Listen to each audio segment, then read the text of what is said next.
Welcome back. मैं Amit sir. Class 12th physics के लघुत्तरीय प्रश्नों की सीरीज, ये सीरीज नंबर 7 है और ये क्वेश्चन नंबर 31। क्वेश्चन नंबर 31 कहता है कि समांतर प्लेट संधारित्र में दूसरे प्लेट का क्या कार्य है। हम जानते हैं कि समांतर प्लेट संधारित्र में दो प्लेट होता है, एक को संग्राहक पट्टिका और एक को संघनक पट्टिका कहते हैं। संग्राहक पट्टिका पर हम आवेश देते हैं और संघनक पट्टिका पर प्रेरण के द्वारा इसके विपरीत आवेश संचित हो जाता है। तो कहता है इस दूसरे प्लेट का क्या कार्य है।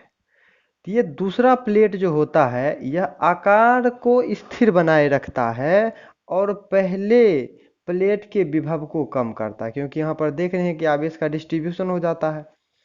इसीलिए वह क्या करता है कि आकार को स्थिर रखता है। यहाँ पर लिखे हैं समांतर प्लेट संधारित्र में दूसरे प्लेट आकार को स्थिर रखते हुए पहली प्लेट के विभव को कम करती है, जिससे उसी विभव पर अधिक आवेश संचित हो जाता है और इस प्रकार हम कह सकते हैं कि उसकी धारिता बढ़ जाती है। इसलिए जब भी हमें भू संपर्कित करना होता है तो हम इसी दूसरे प्लेट में करते हैं ताकि उसकी धारिता बढ़ जाए। क्वेश्चन नंबर 32 है कि अनुगमन वेग या अपवाह वेग या संवहन वेग, ये सभी एक ही टर्म है, उसे परिभाषित करना है। अंग्रेजी में हम इसे ड्रिफ्ट वेलोसिटी कहते हैं, अनुगमन वेग। तो अगर हम बात करें अनुगमन वेग का, तो ये क्या कहता है कि किसी चालक में इलेक्ट्रॉन विद्युत क्षेत्र के प्रभाव में एक नियत औसत वेग से एक दिशा में प्रवाहित होता है और इस नियत औसत एक दिशीय वेग को ही हम अनुगमन वेग कहते हैं। अगर हम चर्चा करें कि मान लेते हैं कि यह एक चालक है, कोई हम चालक मान लेते हैं, कोई एक चालक मान लेते हैं यहाँ पर कि यह एक चालक है। तो हम जानते हैं कि चालक में बहुत सारा मुक्त इलेक्ट्रॉन रहता है, लेकिन जब ये मुक्त इलेक्ट्रॉन रहता है तो अगर हम विद्युत क्षेत्र नहीं दिए हुए रहते हैं तो यह इलेक्ट्रॉन रेंडम मोशन करते रहता है, यानी इधर इधर इधर उधर घूमते रहता है और अपना नेट चार्ज जीरो कर लेता है। लेकिन जब हम इसके सिरों के बीच एक विभवांतर स्थापित करते हैं, तो यहाँ पर क्या हो जाएगा, ये प्लस ये माइनस, तो ये प्लस से माइनस की ओर एक विद्युत क्षेत्र आरोपित हो जाता है। तब ये इलेक्ट्रॉन एक निश्चित दिशा में घूमने लगता है, गमन करने लगता है। तो ये सभी इलेक्ट्रॉन जो इधर उधर घूम रहे थे वह अब एक दिशा की ओर, एक निश्चित दिशा में, वह दिशा विद्युत क्षेत्र के विपरीत दिशा में वह जाने लगेगा और ये जो इलेक्ट्रॉन है वह जिस वेग से जाता है उसी को हम लोग ड्रिफ्ट वेलोसिटी या अनुगमन वेग कहते हैं। तो हम ऐसे भी कह सकते हैं कि वह औसत वेग जिसमें मुक्त इलेक्ट्रॉन बाह्य विद्युत क्षेत्र के प्रभाव में, जब हम बैटरी से जोड़ देते हैं तो विद्युत क्षेत्र आ जाता है, तो बाह्य विद्युत क्षेत्र के प्रभाव में चालक के धनात्मक सिरे की तरफ मुड़ जाता है।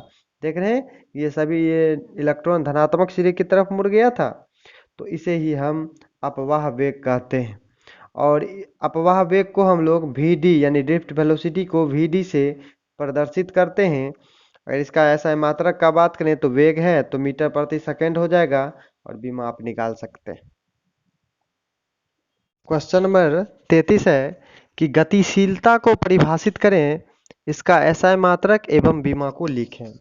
गतिशीलता, अंग्रेजी में हम गतिशीलता को मोबिलिटी कहते हैं। ये मोबिलिटी जो होता है इसे हम म्यू ई से दिखाते हैं, इलेक्ट्रॉन की मोबिलिटी म्यू से। तो ये म्यू जो होता है वह Vd अपॉन ई, इसका मॉड। अब हम परिभाषित कर सकते हैं कि प्रति एकांक विद्युत क्षेत्र में इलेक्ट्रॉन की अनुगमन वेग को हम उसकी गतिशीलता कहते हैं। प्रति एकांक विद्युत क्षेत्र में इलेक्ट्रॉन के अनुगमन वेग को उसकी गतिशीलता कहते हैं। म्यू बराबर Vd अपॉन ई। ई अगर विद्युत क्षेत्र की तीव्रता हो और इलेक्ट्रॉन का अनुगमन वेग अगर Vd हो तो इलेक्ट्रॉन की गतिशीलता क्या हो जाएगा, म्यू बराबर Vd बटा ई। ये मॉड इसलिए है क्योंकि गतिशीलता हमेशा धनात्मक होती है। अब इसका अगर SI मात्रक का बात करें तो ये वेग का मात्रक होता है। वेग का क्या मात्रक होता है? SI मात्रक मीटर पर सेकेंड। और ये विद्युत क्षेत्र की तीव्रता है तो इसका क्या मात्रक हो जाएगा, वोल्ट प्रति मीटर। तो ये मीटर ऊपर चल जाएगा तो क्या हो जाएगा, metre square upon volt second. तो SI मात्रक इसका क्या हो गया, मीटर स्क्वायर अपॉन बटा वोल्ट सेकेंड। ऐसा मात्रक हो गया। बीमा इसी आधार पे आप निकाल सकते हो। वेग का बीमा और विद्युत क्षेत्र का बीमा दोनों को कर दीजिएगा तो आपको ये आ जाएगा M-1L0T2A1। ये आ जाएगा इसकी बीमा। क्वेश्चन नंबर 34 है, अनुगमन वेग और धारा घनत्व में संबंध स्थापित करें। अनुगमन वेग तो हम जानते हैं, ड्रिफ्ट वेलोसिटी। धारा घनत्व को हम लोग J से सूचित करते हैं और ये धारा घनत्व जो होता है वह प्रति एकांक क्षेत्रफल पर वह धारा के मान को हम धारा घनत्व कहते हैं, यानी J बराबर I बटा A। और ड्रिफ्ट वेलोसिटी Vd, यानी हमें Vd और J में संबंध स्थापित करना है। तो हम क्या करते हैं कि सबसे पहले एक चालक PQ चालक को मान लेते हैं कि माना कि PQ एक चालक है जिसकी लंबाई हम मान लेते हैं कि L है और अनुप्रस्थ काट का क्षेत्रफल A है। ये अनुप्रस्थ काट का क्षेत्रफल, ये जो पूरा क्षेत्रफल है उसको हम मान लेते हैं A। तो चालक का आयतन क्या होगा, तो अनुप्रस्थ काट का क्षेत्रफल A है और लंबाई L है, तो इस चालक का आयतन हो जाएगा ये अनुप्रस्थ काट का क्षेत्रफल और गुना लंबाई, तो ये हो जाएगा AL। ये इसका क्या हो जाएगा, चालक का आयतन। अब यदि चालक के प्रति एकांक आयतन में मुक्त इलेक्ट्रॉन की संख्या n है तो चालक में मुक्त इलेक्ट्रॉन की संख्या, तो चालक में हम मुक्त इलेक्ट्रॉन की संख्या निकालेंगे तो वह एकांक आयतन में अगर n है तो Al आयतन में क्या हो जाएगा, तो गुना हो जाएगा। तो ALN ये पूरे आयतन में यानी पूरे चालक में मुक्त इलेक्ट्रॉन की संख्या हो गया।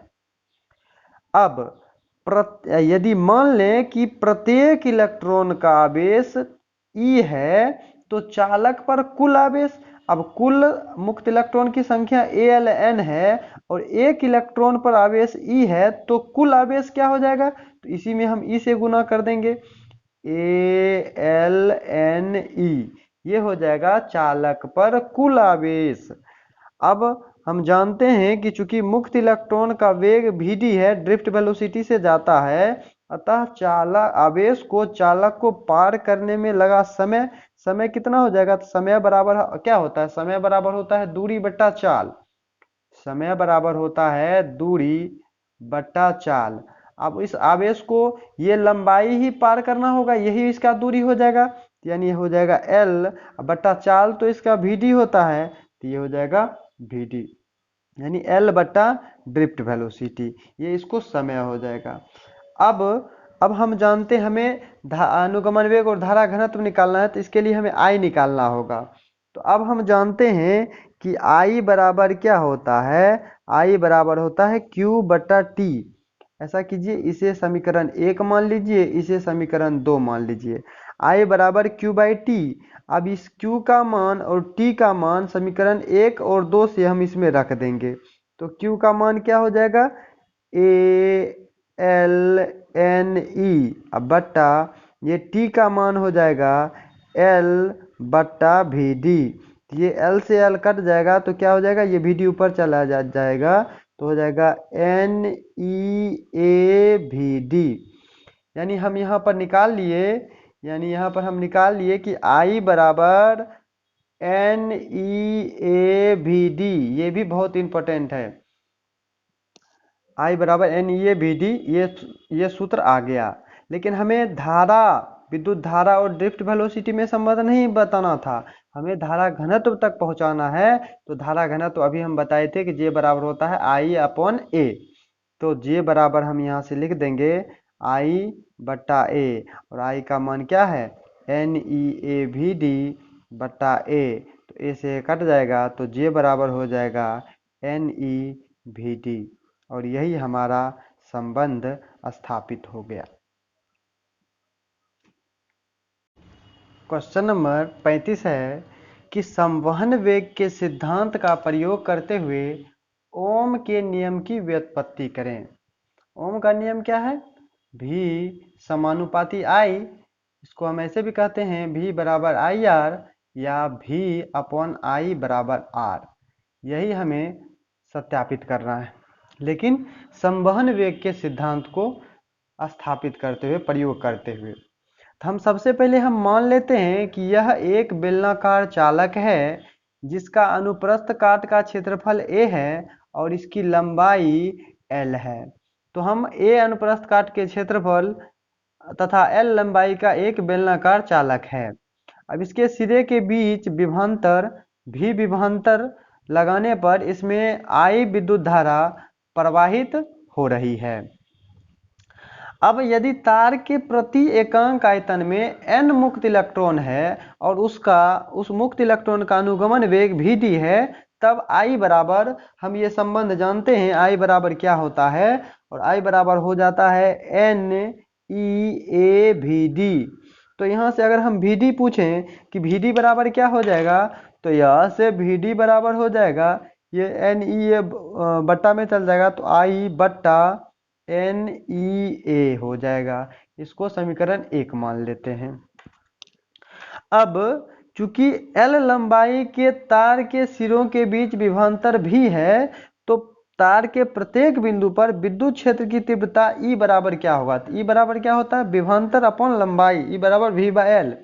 तो E विद्युत क्षेत्र की तीव्रता बराबर हो जाएगा विभवांतर बट्टा लंबाई, E बराबर V बाय L। अब इस विद्युत क्षेत्र, अब यहाँ पर जो जितने भी इलेक्ट्रॉन होंगे तो वह विद्युत क्षेत्र द्वारा उस मुक्त इलेक्ट्रॉन पे एक बल लगेगा, और F बराबर क्या होता है, F बराबर होता है Q इंटू ई। अब ये Q आवेश है, तो मुक्त इलेक्ट्रॉन का आवेश तो हम स्मॉल e माने हैं, तो इसलिए Q की जगह पर हम E लिखेंगे स्मॉल e, और ये विद्युत क्षेत्र की तीव्रता। अब इस यहाँ पर हम E बराबर V बाय L, इसको हम इसमें रख दें तो F बराबर आ जाएगा E V अपॉन L, ये F आ जाएगा। अब देख लीजिए, यदि E का हम यानी इलेक्ट्रॉन का अगर द्रव्यमान m है, तो विद्युत क्षेत्र के कारण उस इलेक्ट्रॉन में त्वरण उत्पन्न होगा, और त्वरण बराबर क्या होता है, तो न्यूटन के नियम से हम जानते हैं कि F बराबर होता है ma, तो A बराबर हो जाएगा F बट्टा m। तो यहाँ उत्पन्न त्वरण हम लिख देंगे A बराबर F बट्टा m, और F का मान हम निकाल चुके हैं क्या कि E V बट्टा L और बट्टा में m है, तो ये आ गया त्वरण। अब हम देखते हैं कि ड्रिफ्ट वेलोसिटी Vd बराबर क्या होता है। तो एक बात और हम जानते हैं कि त्वरण बराबर होता है वेग, अब वेग बट्टा समय, वेग बट्टा समय। तो वेग बराबर क्या हो जाएगा त्वरण गुना समय, तो वेग बराबर त्वरण गुना समय, त्वरण गुना समय यानी एक्सेलरेशन और समय का गुणनफल। तो यहाँ पर अगर हम ड्रिफ्ट वेलोसिटी Vd है, तो Vd बराबर हम क्या लिख सकते हैं त्वरण a इंटू समय। इसमें दो क्रमागत इलेक्ट्रॉन के बीच जो समय आता है उसको हम टाउ से दिखाते हैं, और ये टाउ को हम श्रांति काल कहते हैं। तो यहाँ पर समय ये श्रांति काल आएगा टाउ, तो Vd बराबर a इंटू टाउ आ गया। अब इस a का मान हम इसको हम समीकरण मान लेते हैं 2 मान लेते हैं। इस समीकरण 2 से हम a का मान इसमें हम रखेंगे, तो क्या हो जाएगा, ये हो जाएगा Vd बराबर a के स्थान पे हम ये लिख रहे हैं ई भी बट्टा एल एम इंटू टाउ। इसको हम समीकरण 3 मान लेते हैं। अब देखिए समीकरण 3 और समीकरण 1, समीकरण 1 में हम VD बराबर I बट्टा NEA लिखे थे, तो इस समीकरण 1 का मान हम समीकरण 3 में रख देते हैं। तो आप लिख सकते हैं समीकरण 1 में समीकरण 3 का मान रखने पर, इसको थोड़ा सा मिटा देते हैं।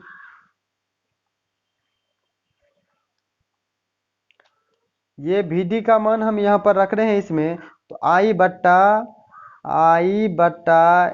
NEA बराबर हो जाएगा